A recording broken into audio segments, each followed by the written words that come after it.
Good afternoon. My name is Sherry Kilgore. I am a local Washington, D.C. guide and one of the founders of the Guild of Professional Tour Guides of Washington, D.C.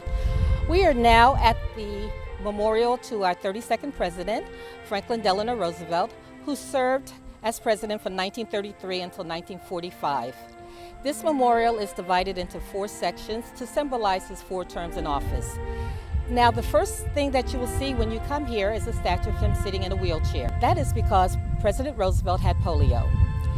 And it was not placed here when the memorial was first dedicated, but it did come shortly afterwards because a lot of the Americans with disabilities wanted to see him prominently in a wheelchair.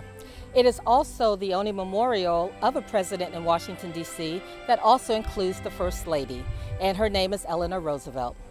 As you go through the first section, one of the things you will see are some of his famous quotes. And as you go into the second section, you'll see some statues.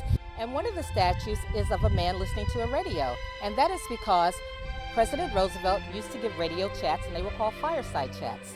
You will also see people standing in the bread lines because he was president during the Great Depression. And also you'll see a statue of a farmer and his wife. As you come into this section here, this is during World War II, wartime. So you'll see quotes like, "I hate war," "I have seen war." You'll also see a statue over here of President Roosevelt and his beloved dog, Fala. As you're walking into the final section, you'll notice on this wall right over here, it talks about how Roosevelt felt about the war.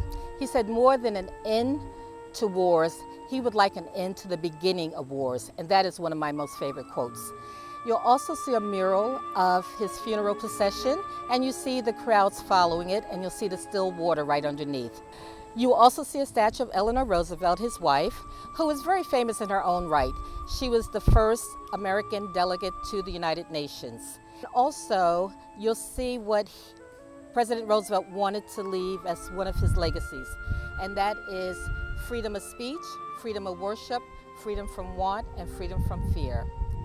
Thank you for your time.